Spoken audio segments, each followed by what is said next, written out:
Baik, sebelumnya, Assalamualaikum warahmatullahi wabarakatuh. Waalaikumsalam warahmatullahi wabarakatuh. Tanpa berlama-lama, langsung kita mulai saja untuk mempresentasikan hasil diskusi dari tugas 1 dan tugas 2 pada pertemuan kedua. Sebelum itu, mari kita perkenalan terlebih dahulu, dimulai dari nomor urut 1. Baik, perkenalkan, saya Mujahidatus Solihah dengan 3 digit NIM terakhir 090. Saya Ahmad Farizal Prabowo dengan 3 digit NIM dari belakang 097. Saya Loto Khairia dengan 3 digit NIM terakhir 098. Saya Rizky Aulia Farezi dengan 3 digit NIM terakhir 099. Saya Zafira Media dengan 3 digit NIM terakhir 103. Saya Nada Tarofilubi Prastio dengan 3 digit NIM terakhir 108. Saya Paradima Sekanarolita dengan 3 digit NIM terakhir 110. Saya Febri Amelia Putri dengan 3 digit NIM terakhir 114. Saya Diamananda Ansori dengan 3 digit NIM terakhir 120. Baik, selanjutnya mari kita mulai untuk membahas hasil diskusi dari tugas yang pertama terlebih dahulu. Pada tugas yang pertama ini, kami sudah mengidentifikasi dan mendiskusikan ilmu-ilmu yang dibutuhkan untuk membedah sebuah video para pejabat saat berkampanye. Fotonya terlampir. Selanjutnya, untuk hasil analisis yang pertama akan disampaikan oleh Dea. Baik, untuk pejabat yang pertama yaitu Ridwan Kamil. Pada pejabat yang pertama ini, gaya bahasa yang digunakan yaitu teknis dan juga optimistik. Ridwan Kamil sendiri menggunakan data atau hasil survei LSI untuk memperkuat argumennya. Nah, ilmu sosiolinguistik yang terlihat ada dua, yaitu politik dan juga psikologi.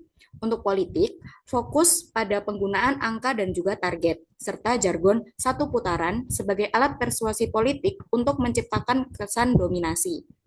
Lalu yang kedua, ada psikologi, yaitu mempelajari bagaimana gaya bahasa berjiwa muda digunakan untuk menarik simpati pemilih milenial dan juga Gen Z, serta membangun kepercayaan diri atau confidence building audience melalui validasi data eksternal atau survei. Berikutnya, Lalu yang kedua ada pejabat Rano Karno, di mana bahasa yang digunakan yaitu kontekstual dan adaptif. Rano Karno menggiring konteks kampanye dengan mengadaptasikan keadaan yang ada saat ini. Nah, ilmu sosial linguistik yang terlihat ada politik dan juga psikologi, di mana politik memahami konteks kekuasaan dan posisi aktor dalam membantu struktur politik dan dinamika kampanye dan legitimasi. Lalu, psikologi menggunakan efek bahasa terhadap persepsi publik, juga menggunakan gaya yang merakyat untuk lebih mengefektifkan konteks tertentu untuk membangun hubungan bahasa dan pembentukan kepercayaan. Selanjutnya,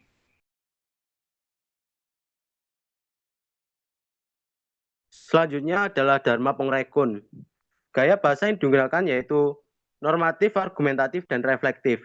Ia tidak menyebutkan data ataupun suatu statistika, namun ia menggunakan prinsip, sistem, serta kesadaran republik untuk memahami persoalan secara mendasar. Argumennya dibangun melalui penjelasan konseptual agar audiens merasa mengerti, bukan sekedar yakin. Lalu ilmu sosiolinguistik yang terlihat ada dua, yaitu politik dan sosiologi. Pada poin politik, dia fokus pada penggunaan kalimat-kalimat persuasif sebagai alat untuk membuat para khalayak umum yakin dan mengerti.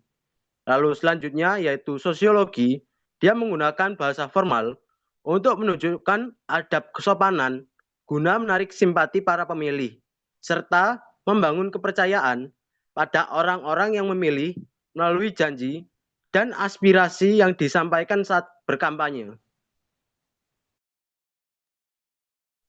Nah, dari ketiga hasil analisis di atas dapat disimpulkan bahwa untuk membedah suatu fenomena diperlukan pendekatan multidisipliner. Di sini linguistik sangat berperan penting dalam menganalisis pilihan kata dan gaya bahasanya. Sedangkan ilmu sosiolinguistik dapat menjelaskan penyesuaian bahasa berdasarkan situasi sosial dan audiensnya.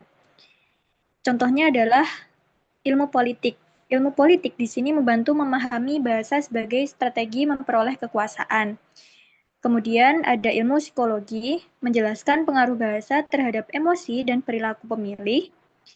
Selanjutnya ada ilmu sosiologi, melihat hubungan bahasa dengan struktur sosial dan relasi kekuasaan.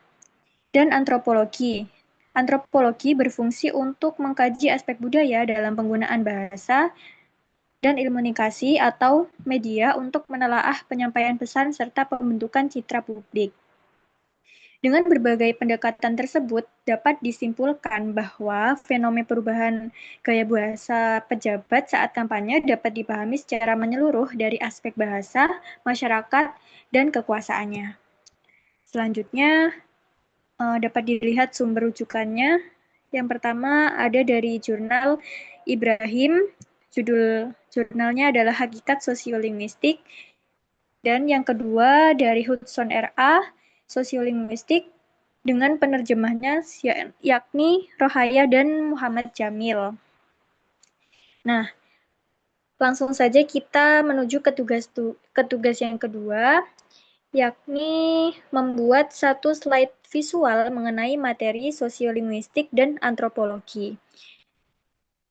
Untuk penjelasannya akan disampaikan lebih lanjut. Baik, yang pertama yaitu di sini saya akan menjelaskan mengenai apa itu sosiologi dan juga linguistik. Menurut Auguste Comte, sosiologi merupakan ilmu yang mempelajari tentang masyarakat secara ilmiah dan juga sistematis. Sedangkan Max Weber memandangnya sebagai ilmu yang memahami tindakan sosial berdasarkan makna yang diberikan individu.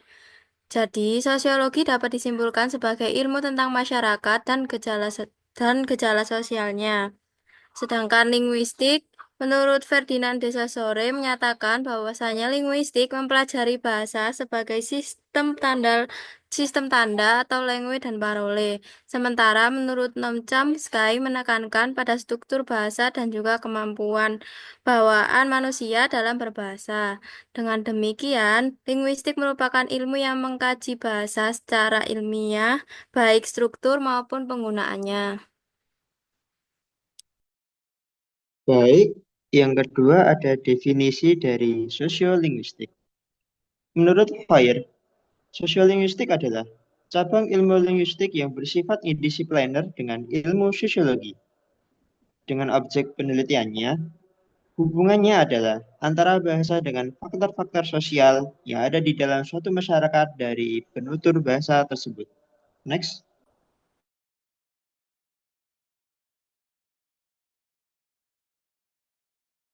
Selanjutnya ada pengertian antropologi. Antropologi adalah ilmu yang mempelajari manusia secara menyeluruh, baik dari segi fisik maupun budaya. Secara etimologis, antropologi berasal dari kata Yunani anthropos dan logos, sehingga terjadi ilmu tentang manusia yang bertujuan memahami manusia dengan mempelajari asal-usulnya, perkembangan fisiknya, perilakunya, serta keanekaragaman masyarakat dan kebudayaannya. Secara biologis, antropologi mengkaji asal-usul evolusi manusia serta variasi ciri fisiknya. Secara budaya, antropologi meneliti kebudayaan, bahasa, adat istiadat, sistem sosial, serta perilaku manusia di kehidupan sehari-hari. Tujuannya adalah memahami keanekaragaman manusia dan memperoleh gambaran yang utuh tentang kehidupan manusia di berbagai masyarakat.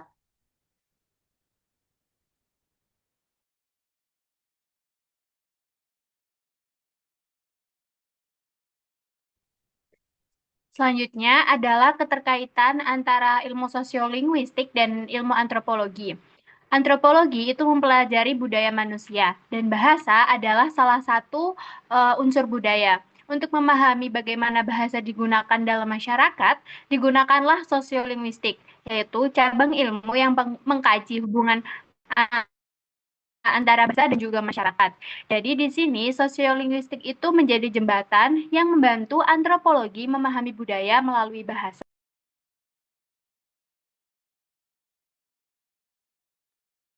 Baik, selanjutnya ada contoh keterkaitannya. Penggunaan tingkatan bahasa Jawa atau unggah-ungguh bahasa seperti ngoko, krama, dan krama inggil dalam masyarakat Jawa.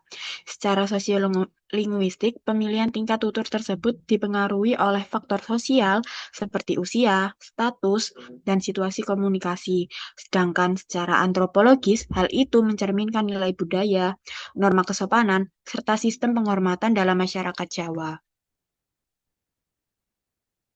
Lalu kesimpulannya, sosiolinguistik menjelaskan bagaimana bahasa digunakan sesuai kondisi sosial, antropologi menjelaskan makna budaya dan nilai yang melatar belakangi penggunaan bahasa tersebut. Dalam budaya Jawa dikenal beberapa tingkat tutur seperti ngoko digunakan kepada teman sebaya atau yang lebih muda, krama digunakan kepada orang yang lebih tua atau dihormati, krama inggil digunakan dalam situasi yang sangat formal atau kepada orang yang sangat dihormati.